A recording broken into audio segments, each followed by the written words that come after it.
Olá, meu caro aluno, seja muito bem-vindo a mais uma palestra do nosso seminário aqui no Aprovação PGE. Meu nome é Natália Masson, eu sou professora de Direito Constitucional e aqui no curso, na companhia do meu amigo Felipe Fernandes, eu coordeno a pós-graduação em Direito Público. Aliás, este evento, este seminário, que é integralmente online e gratuito, foi pensado, planejado para que você já conheça um pouco do nosso corpo docente e dos temas que são debatidos em nossa pós-graduação. No ano de 2020, tivemos 2 edições dessa turma de Direito Público, ambas foram um tremendo sucesso, por isso agora, no início do ano de 2021, nós abriremos a 3ª turma. As inscrições vão se iniciar logo após a realização desse seminário, a partir do dia 21 de janeiro. Então eu já lhe convido para você acompanhar no site do Aprovação PGE o nosso conteúdo programático da pós, conhecer um pouco do nosso corpo docente que está nesse seminário e também os temas que serão debatidos. De minha parte, neste nosso breve encontro, eu quero falar um pouco sobre a atuação do Supremo Tribunal Federal na condição de Tribunal Constitucional. E para começarmos, eu quero lhe lembrar que existem 2 pontos que sempre esperamos de uma Corte Suprema. Queremos segurança jurídica, queremos também previsibilidade. E normalmente esses 2 valores, eles são vistos pela ótica do conteúdo. O que isso significa? Bom, quando pensamos em segurança jurídica e previsibilidade na ótica do conteúdo, na verdade estamos discutindo esses conceitos no seguinte sentido: nós, jurisdicionados, queremos poder estimar com algum grau de acerto, com alguma certeza, como é que a Corte vai se posicionar em temas futuros que sejam levados à sua apreciação. Claro que fazemos isso tendo por base uma jurisprudência que já está consolidada, que é estável. Temos, por vezes, manifestações monocráticas dos ministros e, reunindo tudo isso, podemos estimar com alguma certeza como é que o STF vai se posicionar diante de casos futuros que sejam levados à consideração da Corte. Perceba, no entanto, que esse objetivo ele nunca vai ser realizado de forma completa, de forma perfeita e exata, até porque os tempos mudam e a composição da Corte também. Então, essa elasticidade na própria construção da jurisprudência do Supremo é possível e, por vezes, é desejável. E, aliás, temos também alguns casos que se assemelham muito só na superfície. Quando analisamos melhor os pontos centrais que circundam cada um deles, notamos que existem distinções que fazem com que um novo caso mereça também um tratamento distinto. Então, em que pese querermos essa segurança jurídica, essa previsibilidade em termos de conteúdo, aos poucos podemos aperfeiçoar nosso entendimento sobre certos temas e até mesmo acabar permitindo uma certa evolução da jurisprudência do STF em alguns pontos. E em especial em pontos que são muito controversos, que às vezes geram um desacordo moral razoável na sociedade e que acabam também gerando cisão no plenário. Acaba de me ocorrer uma decisão do Supremo Tribunal Federal, que é de 2017, que pode me ajudar a ilustrar esse ponto. Perceba que naquela ocasião, na ADI 4439, a Corte enfrentou a questão envolvendo o ensino religioso nas escolas públicas. Já sabemos que é de matrícula facultativa, como está posto na Constituição, mas naquele momento o que o Supremo avaliava era se esse ensino religioso ele deveria ser plural, não confessional, ou se ele poderia ser ministrado por algum representante de uma específica religião, claro, segundo o viés daquela prática religiosa específica. Pois bem, tudo indicava que o Supremo, então, em respeito à laicidade do Estado, o caráter não confessional do Estado, tudo indicava que o Supremo Tribunal Federal nos responderia no seguinte sentido: olha, o ensino religioso, que será sempre de matrícula facultativa, evidentemente, ele não pode estar atrelado a uma religião específica. Ele precisa ser plural. E várias considerações de múltiplas religiões podem ser apresentadas, pregando sempre o ideal de tolerância, de convivência e ensinando ali as pessoas que quiserem se matricular sobre as mais diversas práticas religiosas que o nosso país tolera, aceita, abraça, né? Mas naquela ocasião, por 6-5, que é a maior cisão que o plenário pode apresentar, o Supremo entendeu que o ensino poderia ser, sim, vinculado a uma específica religião, desde que os representantes de todas as religiões tivessem a oportunidade de, claro, se apresentarem e ministrarem esse conteúdo. Mas como, então, há essa abertura para todo e qualquer representante de qualquer religião, o Supremo disse que isso não ia ofender o caráter laico do Estado. Então, eu vou até colocar o número da decisão aqui para você, tá? Para que você possa acompanhar. Essa aqui é a ADI 4439, e nessa ocasião o Supremo disse que o ensino religioso poderia sim ser atrelado a alguma prática religiosa. Mas veja, essa ADI 4439, ela foi decidida numa maioria apertada, de 6-5. Então, o que eu espero? Que numa próxima oportunidade em que o Supremo for avaliar essa mesma questão, com a mudança já de componentes da Corte que tivemos e ainda teremos, inclusive ao longo deste ano, pode acontecer de essa jurisprudência ser invertida e essa corrente vencida com 5 ministros se tornar, então, futuramente vencedora. Perceba, então, que essa elasticidade na construção jurisprudencial dos entendimentos do Supremo, ela é possível e, por vezes, ela é desejável.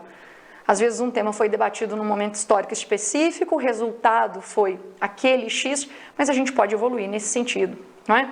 Então, essa decisão aqui mostra isso. Até porque, quando o Supremo diz que qualquer representante de qualquer religião pode, então, desejar ministrar essas classes, nós sabemos que só religiões mais bem estruturadas e que massivamente já estão em nosso país é que se apresentarão nesse sentido e acabarão também gerando ali uma certa hegemonia na apresentação dessas aulas. Então, ao meu sentir, isso fere realmente o caráter laico do Estado. O ensino tinha que ser plural e desatrelado de qualquer específica religião. Mas enfim, essa foi uma decisão tomada pela Corte. Não esperávamos, mas ela veio. E o que eu quero lhe mostrar é que mesmo que a segurança jurídica e a previsibilidade sejam valores muito caros a nós, nesse viés de conteúdo, às vezes é preciso aceitarmos algum avanço ou, de alguma maneira, evolução na jurisprudência do STF. Por vezes também acompanhamos alguns retrocessos, né? Mas a verdade é que, olhando para a atuação do STF, quando eu discuto segurança jurídica e previsibilidade, eu esbarro num outro problema, bastante grave também, que é a própria certeza da decisão. O que isso significa? Essa aqui é uma outra faceta da segurança jurídica que nós, os jurisdicionados, temos que conviver aqui no Brasil, né? Que é o seguinte: não temos no nosso ordenamento a certeza de que um determinado processo vai ser decidido, muito menos quando ele será decidido. Por quê? Porque o STF nos sonega essa possibilidade. O STF impede, pelas práticas internas, que possamos afirmar que certamente a Corte vai enfrentar aquele tema. E, na verdade, né, quando a Corte vai enfrentar, quando ela vai decidir aquela questão que, por vezes, é muito importante para o país. Eu vou lhe mostrar, em alguns cenários, como que isso acontece. E você, então, quando pensar na atuação do Supremo Tribunal Federal em determinado ano, vai perceber que, mais do que avaliarmos o que foi que a Corte decidiu, é muito importante verificarmos o que foi que a Corte não decidiu. Onde o Supremo resolveu ser omisso? Possivelmente diante de casos que são muito incômodos e que aí, então, o presidente da vez resolveu não pautar, resolveu não levar a julgamento. A Corte se omite e nos sonega essa possibilidade de conhecermos qual é o entendimento adequado para certos assuntos que são difíceis. Eu começo ilustrando com uma ação originária que é a 1773. Relator ministro Fux. Hoje o Fux é o presidente da Corte, né? Um presidente que foi empossado em setembro do ano de 2020, substituindo o Dias Toffoli, né? Há uma eleição no Supremo, o regimento interno indica isso, mas sabemos que vigora o costume constitucional de um ministro mais antigo, que ainda não presidiu a Corte, ele vai ser o próximo eleito. Então, mesmo durante a presidência do Toffoli, já sabíamos que o próximo presidente seria Fux, que ele seria eleito, ele inclusive era o vice, enfim, ele foi eleito. Mas em 2014, numa decisão monocrática, ele entendeu que deveria estender a todos os juízes do país o chamado auxílio moradia. Ele decidiu isso sozinho, uma manifestação monocrática, individual, e não liberou o processo para ser avaliado pelo plenário. Então, nós nunca tivemos a oportunidade de saber o que o plenário pensava a respeito da concessão do auxílio moradia para todos os juízes do país. Por quê? Porque nessa manobra regimental, monocrática, um ministro decidiu sozinho, exercendo um poder que nem a Constituição, tampouco o próprio regimento da Corte, a ele concede, mas de forma abusiva decidiu e só declarou extintas as ações quando, depois de alguns anos, em 2018, o governo Temer concedeu um reajuste salarial para a magistratura de 16,38%.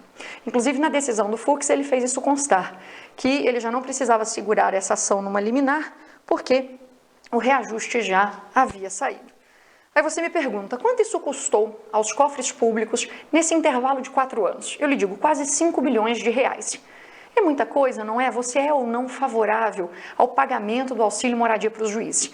Perceba que existem argumentos dignos de destaque e merecedores desse nome, são de fato argumentos robustos dos dois lados. Mas veja, eu não posso defender uma decisão só porque ela é compatível e harmônica com o meu entendimento material daquele tema. Atenção não só ao resultado, mas também aos métodos. Uma decisão judicial arbitrária e abusiva não deixa de sê-lo só porque no final ela contemplou a posição que eu provavelmente entendo como sendo mais adequada. Lembre-se, o pau que hoje bate em Chico, amanhã bate em Francisco. Por isso eu digo atenção aos métodos. A decisão judicial é abusiva. Por quê? Porque ele sozinho, impedindo que o plenário analisasse a questão, concedeu o auxílio e não liberou o processo, engaveta, arquiva o processo, sem que os outros ministros, que também têm esse hábito, possam fazer qualquer coisa a respeito. E isso, claro, custa muito para a sociedade. E veja que esse custo, eu lhe digo, ele pode ser mensurado, como nos próximos casos que eu quero aqui te apresentar. Esse primeiro recurso extraordinário, ele trata da descriminalização do porte de drogas. O que acontece? O julgamento já foi iniciado. Foi iniciado em 2015, 3 ministros já votaram, e todos os 3 votaram de forma favorável a alguma forma de descriminalização. Mas o Toffoli pediu vista do processo e não devolveu os autos ainda. Tá? E o processo está parado. Esse processo aqui é de 2011. Ou seja, neste ano ele vai completar 10 anos sem decisão. Claro que isso é uma contribuição inestimável para o crime organizado. E isso só alimenta a espiral da criminalidade. E a gente fica acompanhando porque o Supremo não se posiciona com relação a uma questão que é essencial para nós jurisdicionados. Tá? Então, temos que aguardar para esse processo ser devolvido, para ele voltar para a pauta de julgamento quando um ministro desejar. E claro que você está vendo que a gente vai vivendo assim, meio que numa bagunça, num caos institucional, porque a gente não tem a certeza de que a corte vai pautar esse processo e vai decidir. O outro exemplo que eu escolhi, que é o da DI 1931, ela demorou quase mais de 10 anos para ser julgada, né? Nós temos uma lei que é de 98 que determina que os planos de saúde precisam ressarcir o SUS quando o tratamento dos seus clientes é feito pela rede pública de saúde. Só que perceba que essa decisão só saiu em 2018, 20 anos depois. Ou seja, o ressarcimento está previsto em lei desde 98. Mas as operadoras, de planos de saúde, elas resolveram fazer o quê? Contestar essa possibilidade delas terem que reembolsar o SUS por tratamentos dos seus clientes que fossem feitos na rede pública. Elas contestaram, o Supremo não julgou, demorava a julgar, 20 anos depois, quando foi apreciar a questão, enfim, decidiu. E aí eu lhe pergunto, quanto isso custou para os cofres públicos? 20 anos sem esse ressarcimento, pela demora do Supremo Tribunal Federal em pautar esse caso, que para alguns é um caso incômodo. E aí os ministros, muitas vezes, atendendo a esse tipo de interesse político, evitam certos processos, e os processos ficam engavetados. A pauta do Supremo é uma pauta volúvel. O presidente ele tem muito poder em mãos. Quando não estamos falando do plenário virtual, que tem sido cada vez mais utilizado, estamos falando do plenário físico, o presidente do Supremo é que define o que vai ser pautado. Então ele é que define o que a corte vai e o que a corte não vai apreciar. Estou me lembrando agora de uma frase do ministro aposentado, Aires Brito, e aí quando perguntado, já aposentado no Supremo, quando perguntado sobre qual foi a decisão mais difícil que ele tomou na corte, ele disse o seguinte, foi a de pautar o mensalão, ou seja, marcar a data para o julgamento começar, porque aquilo ali era definitivo, o relator, Joaquim Barbosa, já tinha liberado os autos, mas ele, como presidente, é que tinha que pautar no início do julgamento. E ele disse que foi a decisão mais difícil que ele tomou na corte nos anos que passou por lá. Quero te dar um exemplo também de 2020. Olha só, esse recurso extraordinário, ele é interessante. Por quê? Porque no final de outubro de 2020, o Supremo poderia ter avaliado esse RE e ser, claro, o que a gente sempre esperou da corte, um palco para a celebração dos direitos indígenas, inclusive para o Supremo superar aquela absurda tese do marco temporal, que alguns brincam, alguns autores falam que constitui um dos casos mais notáveis da jurisprudência constitucional da vergonha alheia. Mas simplesmente o processo estava pautado para outubro, e quando um processo é pautado, entenda que os autores voltam a discutir o assunto, artigos em periódicos são publicados, matérias são apresentadas, muitos se deslocam até Brasília para acompanhar aquela sessão plenária, você tem advogados, você tem estudiosos do tema que vão até lá para poderem se apresentar, às vezes fazer sustentação oral ou simplesmente acompanhar o caso. E aí, esse caso foi retirado da pauta, simplesmente retirado da pauta. Aí você vai dizer, mas Como assim? O que acontece é que no Supremo, o presidente, com uma canetada frívola, por meio de um despacho burocrático, ele indica que o processo foi retirado da pauta, nesse caso aqui, extraído da pauta do dia 28 de outubro. Dessa forma, um despacho burocrático sem nenhuma explicação acerca do motivo, da razão, do porquê. Fux havia sido empossado em setembro de 2020. Logo no mês seguinte, ele resolveu tirar esse processo de pauta e o processo não foi debatido, o processo não foi discutido, quando então esperávamos que ele fosse. Isso é interessante porque o Supremo deixa de apreciar uma questão que estamos aguardando e que é uma questão relevante, que é uma questão interessante. Se o Supremo não aprecia esse caso aqui, os conflitos fundiários continuam pegando fogo, a violência só aumenta e não há nenhuma explicação a esse respeito. A Corte, num despacho burocrático, retira o processo de pauta. E você nem fica sabendo se um dia ele vai ser pautado de novo, porque não há uma explicação. Salvo, claro, aquela também bastante ordinária e comum de dizer que a Corte não teve tempo de apreciar a questão, que a Corte não teve oportunidade de julgar naquela sessão plenária o tema, né? Muitas vezes em razão do tempo. Mas veja, a pauta ela realmente não é vinculante. Mas ela deveria ser. Por quê? Porque se o Supremo se comprometeu a julgar aqueles casos, a sessão tinha que ser iniciada dentro do horário, as pausas teriam que ser evitadas e ela poderia se alongar até a conclusão do julgamento de todos aqueles casos que foram definidos para aquela data. Inclusive, a pauta poderia não ser tão pretensiosa. A pauta poderia ser mais enxuta, de repente ligando e conectando casos que de alguma forma se relacionam, porque muitas vezes a pauta do Supremo apresentada por uma sessão plenária é imensa, com múltiplos casos, tratando de temas absolutamente diversos. E nós já sabemos que a pauta não vai ser cumprida. E aí o julgamento não acontece e ninguém fica sabendo se ele um dia vai voltar e o que vai acontecer e para quando ele vai ser pautado. Porque se a pauta também vinculasse, ainda que naquela sessão plenária específica, caso não fosse decidido, a próxima sessão plenária tinha que começar de onde aquela anterior parou. Porque de alguma forma a Corte teria que se pronunciar com relação àqueles temas. Né? Porque a Corte tem que fundamentar isso tudo. O artigo 93, inciso 10, quando pede motivação e fundamentação, ele serve para todos os órgãos jurisdicionais. Ou seja, ele obriga até mesmo o presidente do STF. Por isso eu volto a lhe dizer, quando falamos em segurança jurídica e previsibilidade nos pronunciamentos do Supremo Tribunal Federal, não estamos tratando só com o viés de conteúdo. Querermos entender como que a Corte constrói seus entendimentos e de que maneira sua jurisprudência pode ou não evoluir diante de um caso novo ou de circunstâncias novas que se apresentam com relação àquele mesmo assunto. No nosso caso, o problema é um pouco anterior a esse. Por quê? Porque, primeiro, nós no Brasil sequer temos a convicção de que a Corte vai realmente decidir aquela questão. Por quê? Porque o tribunal retira o processo de pauta e pensa que não nos deve nenhuma explicação. Nada é dito, nada é mencionado. Só aquele despacho meramente burocrático indicando que o processo não foi julgado, enfim. Ou então ele é extraído da pauta, né? Às vezes tem essa publicação de processo extraído da pauta, às vezes não há nada dito. Você fica acompanhando a sessão plenária, esperando o julgamento daquele caso e nada se apresenta. E enquanto isso, muitas questões que são delicadas e sensíveis ficam sem resposta. Acabou de me ocorrer uma outra, completamente assim distinta da questão dos direitos indígenas, que poderiam ter sido julgados aqui, nesse recurso extraordinário, mas o Supremo também, enfim, não tratou do tema. Mas eu quero comentar um outro aqui interessante, olha só. O Supremo Tribunal Federal, na verdade não o Supremo, a primeira turma do STF, né, o STF tem 11 ministros, cada turma tem 5 integrantes, o presidente não participa de nenhuma delas, só vota nas sessões plenárias, mas a primeira turma do Supremo, em novembro do ano de 2016, quando julgavam habeas corpus, que é o 124.306, vou anotar o número aqui para você deste outro caso, 124.306, a primeira turma decidiu que interromper a gravidez nas 12 primeiras semanas de gestação, no primeiro trimestre, que isso era uma conduta não tipificada pelo Código Penal.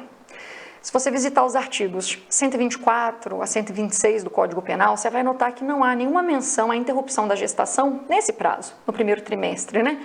A conduta é criminalizada. O aborto no Brasil só não é considerado criminoso se primeiro é um aborto terapêutico ou necessário, que a vida da gestante está em risco.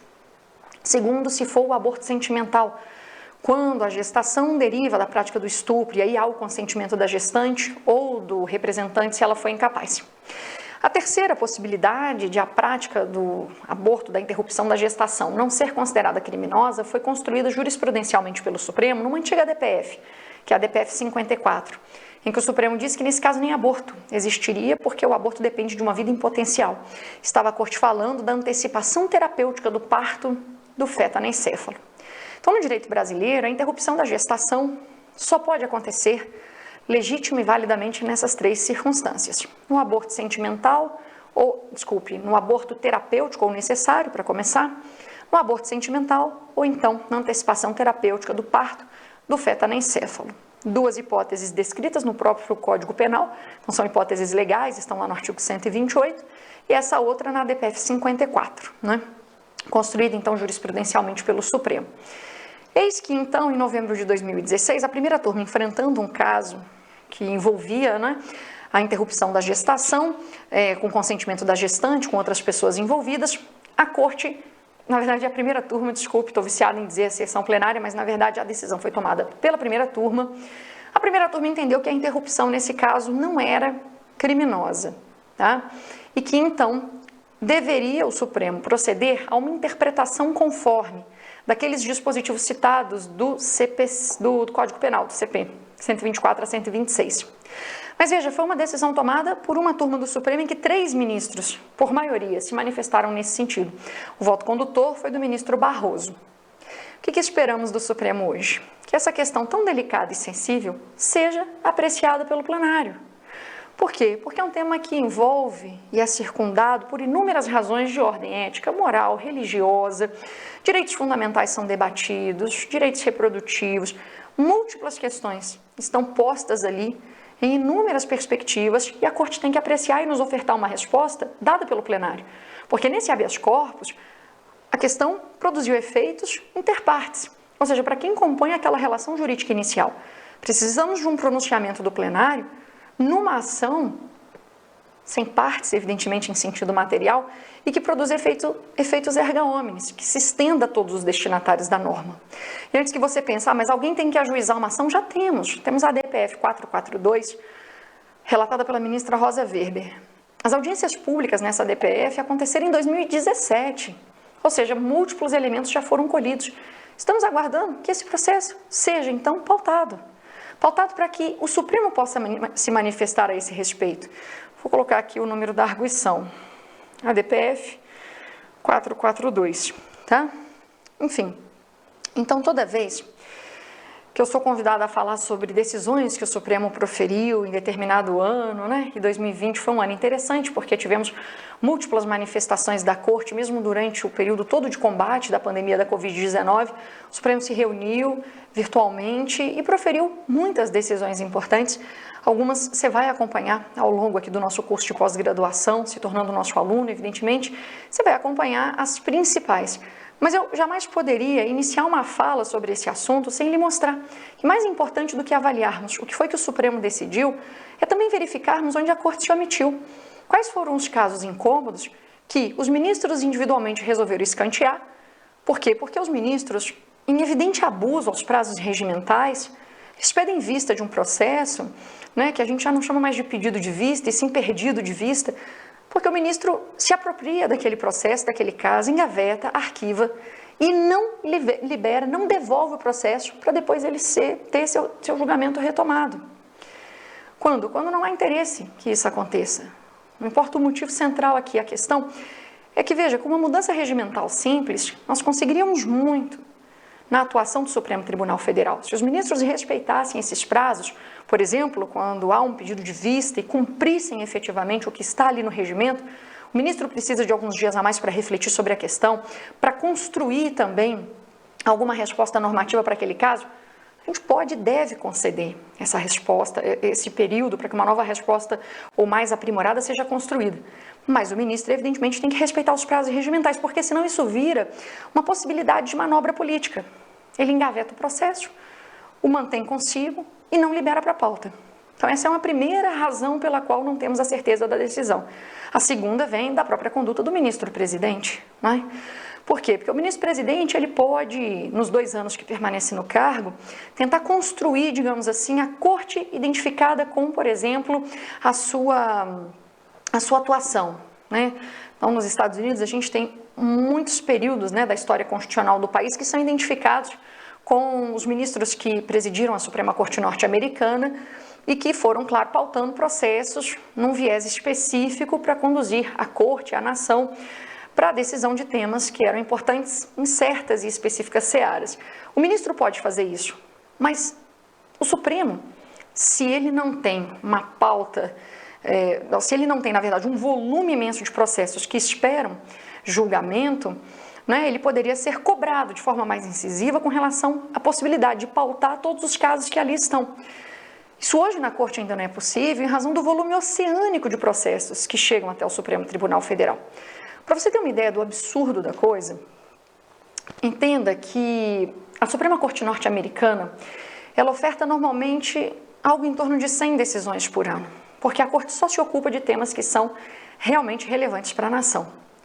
Enquanto a Suprema Corte norte-americana decide aproximadamente 100 casos, o Supremo Tribunal Federal profere aproximadamente 100 mil decisões por ano. 100 mil decisões por ano. Mas veja que quase 90% desses pronunciamentos são monocráticos.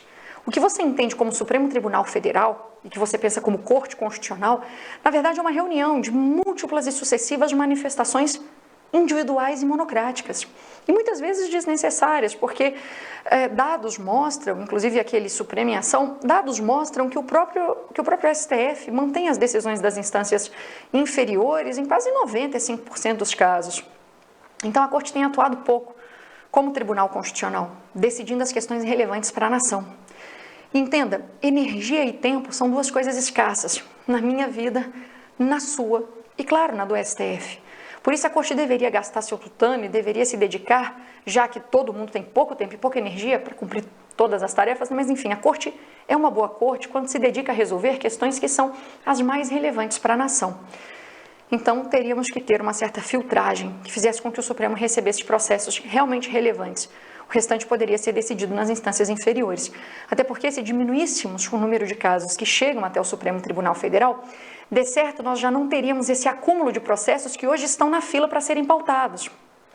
Por quê? Porque hoje o Supremo ele tem uma espécie de desculpa para nos responder o seguinte: eu não pautei o caso envolvendo o aborto, eu não pautei o caso envolvendo a questão dos direitos indígenas e a resolução quanto àquele aspecto envolvendo o marco temporal, porque, na verdade, eu não pautei nenhum desses outros processos.